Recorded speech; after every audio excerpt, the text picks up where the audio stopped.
よし、何かな。よっ、アジ釣れてくれました。来ましたね。おー、引く。いや、他のメーカーの形状をそのままパクって作らない限りは、いい製品を作るというのは難しいんじゃないかなと僕は思います。それでは、いただきます。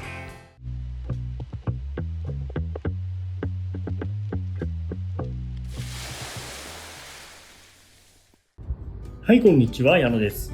今回はドヒトミのプロトフックのテストにハジングに行ってきました。いいフックができるように頑張ってテストしていきます。今回も先に塩氷は作っておきます。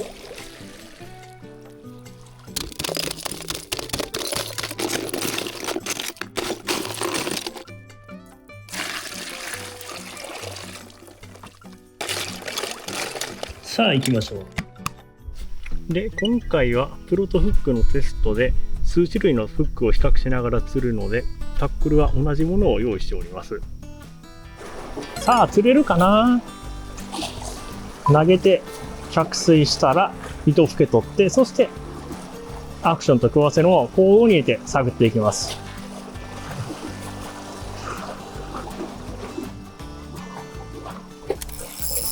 よし、なんか跳ねたぞ。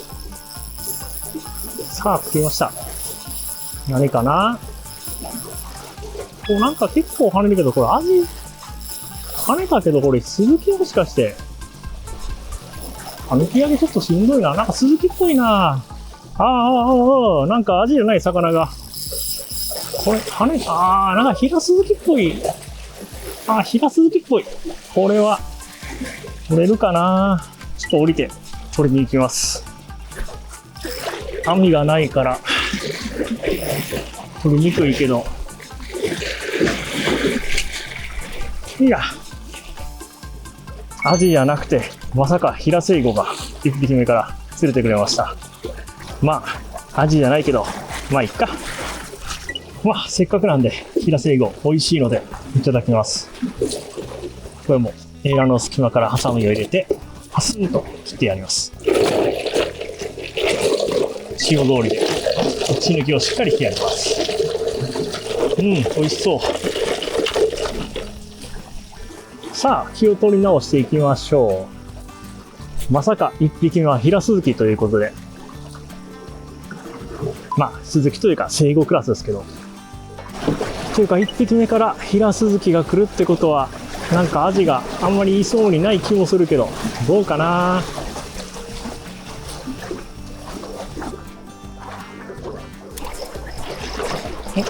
来ましたね。たくた。今度はアジかな。よっ、アジ釣れてくれました。かかりどころがやばい気がする。美味しそうなアジ釣れてくれました。で、プロトフックの場合はこれでかかりどころをチェックします。で、釣り方に対してフック形状が合っていたら、アジのいいところにがかかるっていうような感じで見ていきますので、プロとのテストの際はかかりどころをチェックします。そしてプラスアルファで全てかかりどころのデータをこのように写真撮影します。どういったところにかかっているかっていうのを記録に残して、一匹一匹データを取ってきます。口の硬いところ入ってます。縦のラインの硬いところ入っていて、ここだったらバレないですね。硬いところ入ってます。っていう風な感じでかかりどころをチェックしていきます。で、釣ったアジはもちろん美味しくいただくので、一匹一匹丁寧に締めていきます。そして塩氷でしっかりと口抜きして、ジャバジャバジャバと締めていきます。もう短時間勝負になりそうですね。じゃあ再現性が出るように同じところを狙っていきます。で、フックのテストはこういった感じでいつもやっています。レンジクロスヘッドとかフロードライブヘッドとかラッシュヘッドとか、僕が監修してきたジグヘッドはこういった感じでテストの方をしてきました。その比較テストをしたデータをもとにドヒトミの熟練の職人さんに作っていただいて、そして2014年に発売で、ロングセラー10年以上ですねになっております。本当皆さん使っていただいてありがとうございます。で、アジングのジグヘッドは釣り方に対してアジが捕食してくる位置が変わってくるので、それぞれ釣り方に対してフックの形状との、適切に合わせてやる必要があります。と話したら2匹目、かかりました。さあ、どこにかかっているかな。お、これも口の浅いところですが、縦のラインの硬いところ入ってますね。いいとこかかってます。下顎にかかるということは要因があるんですが、それちょっとまたここではちょっと言いませんが、何が原因かっていうのが分かりますので、これも対策の方をして形状変更なりいろいろと工夫をすることができます。ここで一旦フックを他のメーカーのものと変えて比較テストしていきます。で、タックルは全く同一のものを2本用意しています。アジロー 5G S622L にリールは25ルビアス STSF、 こちらを用意しています。ラインもアジの糸ワンモア 0.35 で全て同一条件にします。で、比較テストの方をやっていきます。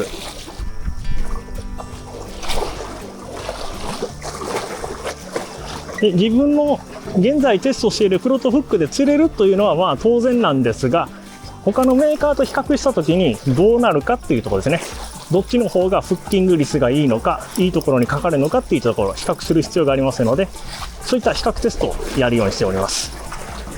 で、これ他メーカーの、比較品でやりました。1投目で、釣れてくれました。で、どういったところにかかっているかっていうのも比較の方をしていきます。口の縦のラインの硬いところかかってるので、ここだったらバレることないですね。こういうところにかかっています。もちろん写真撮影も行います。で、また同じようにテストしていきます。で、やっぱり他のメーカーのものと比較する理由として、今現在のアジング市場っていろんなメーカーさんが多種多様なアジングジグヘッド出しています。なので当然自分の開発しているジグヘッドで釣れるというのは当然なんですが、他のメーカーの既製品と比べてどうなるか、どれだけ超過が違うのかといったところをテストする必要があります。それをやらないと、自分のメーカーのだけを使って、プロト品だけを使ってテストして、これで釣れたからはい OK ってなると、他メーカーの製品と比べたら全然釣れない、10対1で釣り負けるということも、あんまりそこまで釣り負けることはないんですが、なきにしもあらずなので、他のメーカーの既製品と比較をして、どれだけ超過が変わるのか、フッキング率が変わるのか、かかりどころはどう違うのかっていう比較テストをするということをやる必要があります。これがアジング黎明期だったら、アジングのジグヘッドとかがなくて、これで釣れたっていうので OK だった時代というのもありますが、今はいろんなメーカーさんから多種多様なジグヘッドも出ていますし、他のメーカーさんの出してきたものと比較をしてどうなのかっていうことをやる必要があると思っています。どういったデータを取っているかという詳しい内容についてはちょっとね、企業秘密となります。やっぱりいろいろとメーカーの関係者の方もこの動画は結構見ていると思いますので、そこは企業秘密とさせてください。よいしょ。こういった感じで地道にデータを取りながらテストをしていかないと、他のメーカーの形状をそのままパクって作らない限りはいい製品を作るというのは難しいんじゃないかなと僕は思います。当然僕が監修してきたレンジクロスヘッドとかフロードライブヘッド、そういったジグヘッドも他のメーカーさんのジグヘッドと比較というのをやりながらテストの方をやってきました。それでアジングには鋭い針先が必要ということで、他メーカーさんよりもより多くのアジを釣るための針として究極の刺さりを追求した鋭い針先を作ってもらいました。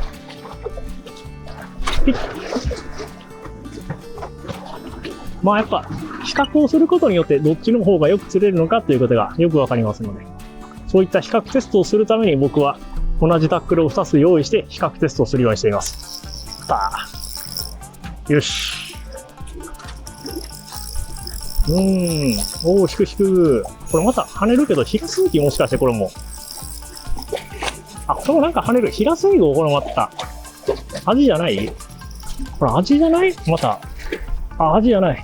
またなんかヒラスイギ臭い。ちょっと。よいしょ。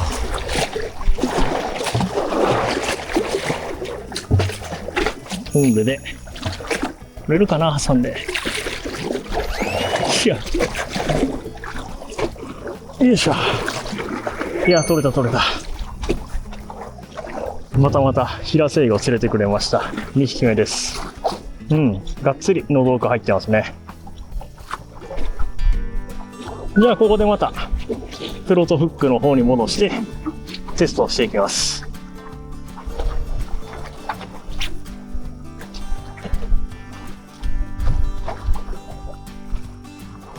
アジングジグヘッドを難しく考えずに、釣り方に合わせてアジが捕食してくる位置が変わるので、その釣り方に合わせてフック形状を選んでやって、アジのサイズにフックサイズを選んでやるということをするだけで、いいフックが選べるようになります。例えばリフト&ホールの釣りで釣るんだったら、アジはジグヘッドのヘッド部分めがけて捕食してくるので、ショートシャンクのオープンゲープの方が口にスポッと入ってフッキング率が良くなるみたいな感じですね。で、逆に投げて負けだけのリトリーブの釣りだったら、アジがジグヘッドの後ろから捕食してくるので、ショートシャンクのオープンゲープだったら口の浅いところにかかったりとか、フッキング全くしないっていうことが結構あったりします。なのでこういった感じで投げて負けだけのリトリーブの釣りの場合だったら、ストレートゲープのロングシャンクの方がフッキング率が高くなるっていう風な感じで、それぞれ釣り方に合わせた適切なフックの形状を選んでやらないとフッキング率っていうのはめちゃくちゃ変わりますので、そういったことを意識して選ぶ必要があります。で、目標としているフッキング率を何%にするかで、設定していますが、その理想のフッキング率になるまでテストをしていく。全然かからなかったらフック形状を変えて改善していって、そしてより高いフッキング率になる針を作っていくという風な感じでテストの方をしていきます。本当アジングは釣り方に対してアジが捕食してくる位置が変わるので、それぞれの釣り方に合わせて適切なフック形状を選択してやるというのが僕の考えで、それでドフトミのラインナップはいろんなフック形状をいろいろと作ってもらっています。例えばリフト&ホールの釣りだったらレンジクロスヘッドやフロードライブヘッド、投げて負けだけのリトリームの釣りだったらラッシュヘッド、そして遠投の釣りだったらレンジシュートヘッドみたいな感じで、それぞれ釣り方に合わせてフッキング率が高くなるようにいろんな針をテストの方して作っております。なのでそういった理由でドフトミはいろいろな形状のフックがアジング用としてラインナップされています。よし、じゃあここもちょっと当たりがなくなってきたので、他の場所に移動してアジを探しながらテストの方をしていきたいと思います。じゃあ移動します。さあ帰ってきました。今回の釣果こちらになります。サイズはそこまで大きくないですが、全体的に丸々と超えていて美味しそうなアジです。流れがあるポイントで釣ったアジなんで、ちょっとヒレが体に対して大きいですね。とりあえず今日のうちにエラと内臓だけ出して、そして数日間寝かせてからいただきます。まずはまとめてエラ出していきます。指を突っ込んでプリッと引っ張るだけで簡単に取れます。そして内臓をスッと出します。やっぱね、釣って帰ってすぐに寝たいとこではあるんですが、このエラと内臓を出す処理だけやっておいたら臭くならずに、魚も傷まずに美味しく食べれるんで、眠たいけど頑張って下処理だけはやってます。この辺り釣れた場所とか、その時のアジのコンディションによって結構味が変わりますが、このアジは割と痩せてなくて油も入ってそうで良さそうです。と言ってたら、卵持っても1匹いましたね。卵はちょろっと入ってるのいました。まだこの辺りのアジは産卵絡みのアジですね。それでなんかちょっとスコーンという当たりとはまた違ったカサッとかツッとかっていうなんか繊細な当たりの個体がちょこちょこいたのかな。こうやって釣ったアジをさばいてみて、そしてその内容物を見て、その時の状況が大体どうだったかっていう推測をするのが楽しいですね。このアジもこう持ってますね。こう持ってるやつとそうでないやつがいますね。卵もそんなに大きくないので、まだ産卵として入ってきて間もないやつですね。で、あとは内臓とかを出していくんですが、夏場は水がめちゃくちゃぬるいです。もうこれ触っただけでちょっとぬるま湯が出ているぐらい、もうめちゃくちゃぬるいんで、この氷水作ってこちらの中で内臓とか流していきます。こういうのようにあらかじめ氷水作ってここの中で洗ってやると、魚が傷みにくいです。もうどうしてもこの時期夏場は暑くて水道の水も結構ぬるいんで、その水道の水で内臓とか流すと魚も傷みやすいんで、ちょっと手間ですが、こういった感じで氷水作ってそこで内臓とか洗います。そしてキッチンペーパーでしっかりと水気を取ってやって、内臓とエラの部分にキッチンペーパーをしっかり詰めます。そして全体にキッチンペーパーをくるっと巻いてやって、この状態で冷蔵庫で数日間寝かせます。さあ3日間冷蔵庫で熟成させました。匂いも問題ないですね。で、今日は何にして食べようか結構迷ったんですが、やっぱり夏なんでね、味と夏野菜の叩き合いということでさっぱりいただきたいと思います。まずは鱗をチャチャチャーっと取っていって、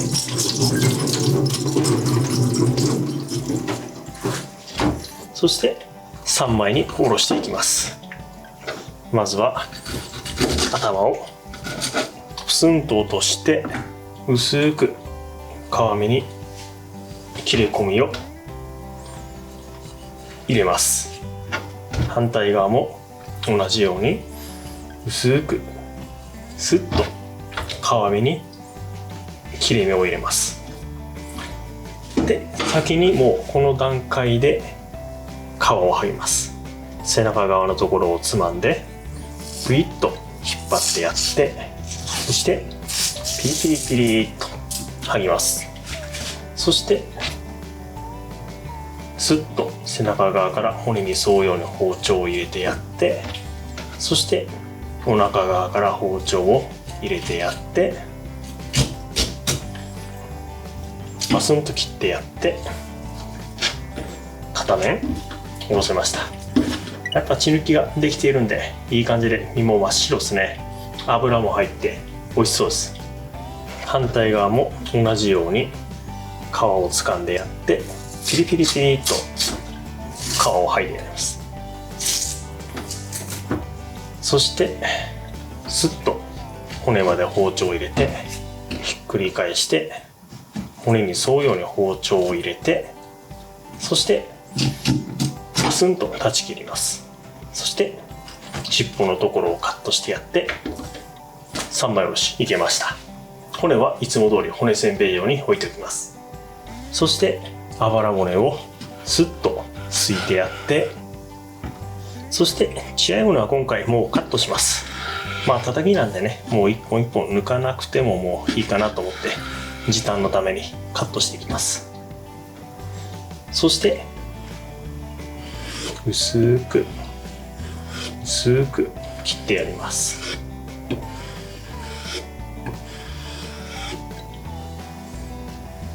そして和える用の夏野菜は、まずはみょうが、これは細かくみじん切りにしておきます。やっぱね、夏野菜といったらみょうがですよね。旬の野菜がやっぱり美味しいんですよね。最近は農家さん頑張ってくれて年間通じていろんな野菜が普通に食べれますが、やっぱりね、その中でも旬の野菜っていうのは美味しかったりします。次はオクラは事前に1分ほど湯がいておきました。鮮度のいいやつだったら生で食べてもいいんですけどね。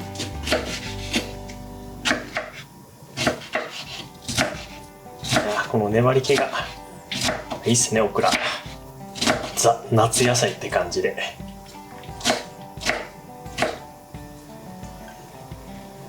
そして先ほど切ったアジに投入してやって、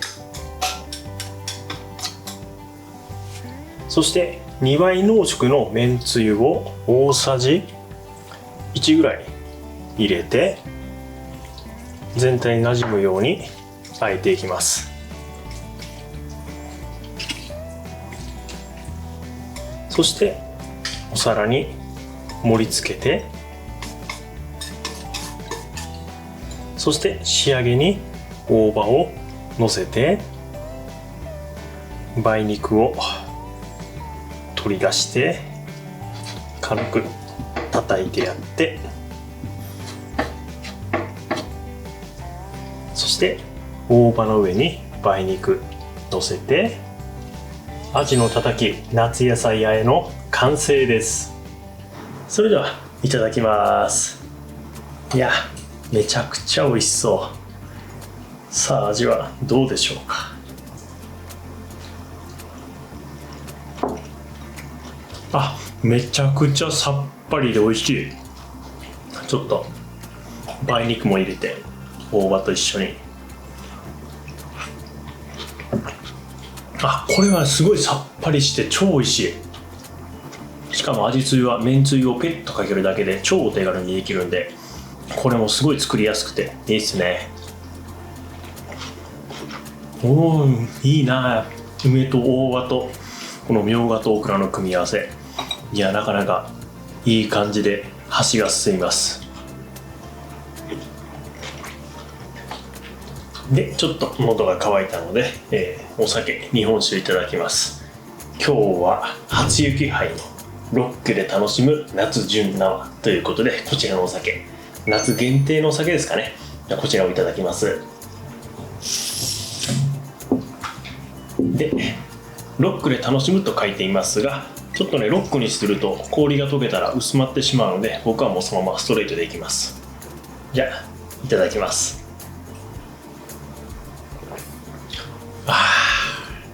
いやー、うまいな。やっぱ日本酒はね、やっぱ魚料理とめちゃくちゃ合いますね。すごい美味しい。で、日本酒もグイッといったら味も一緒に。い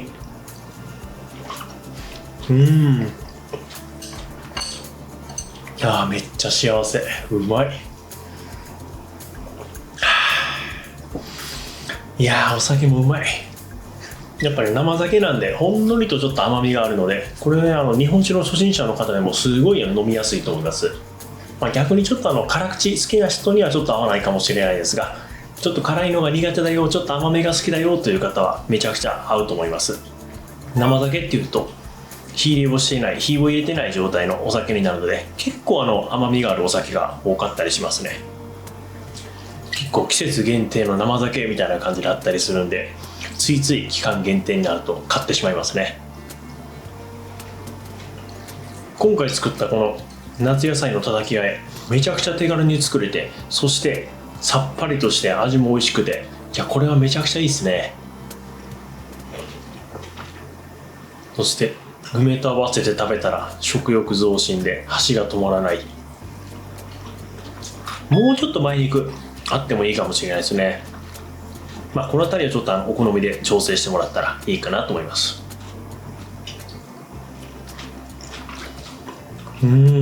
最高。いや、めちゃくちゃいい晩酌のあてだな、これは。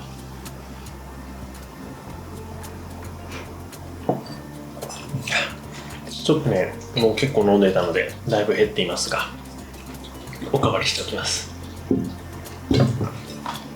いや、これはお酒がすごい進むな。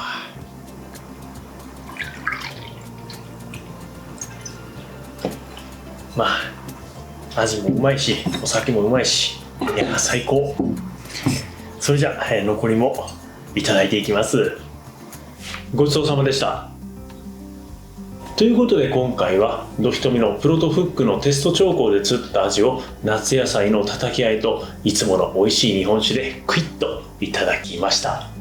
フックのテストシーンの動画を出すのは初めてでしたが、これまで僕が監修したドヒトミのジグヘッド、レンジクロスヘッド、フロードライブヘッド、ラッシュヘッド、レンジクロスヘッドギガ、そしてレンジシュートヘッドはこういった形で地道にコツコツとデータを取りながらテストをしてきました。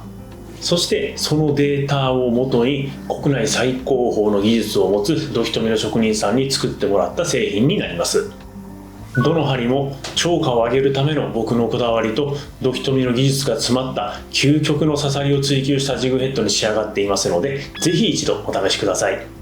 そして今回の味料理は夏野菜とのたたき和え作りましたが、これは超さっぱり食べれて美味しかったですね。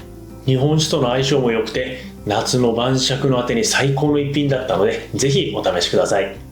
まだまだ日中は暑い日が続きますが、体調には十分気をつけて四つ摘みがてら味具を楽しんでくださいね。それでは今回の動画は以上になります。よかったらチャンネル登録と高評価をお願いします。最後までご視聴ありがとうございました。最後に、アジングで釣れなくて悩んでいるあなたへお知らせです。ルアー釣り未経験からアジングを始めた僕が、累計3万匹以上釣って学んだ初心者でも釣れる型をまとめた電子書籍を作りました。アジング初心者応援企画として概要欄のリンクよりプレゼントしていますので、ぜひご覧ください。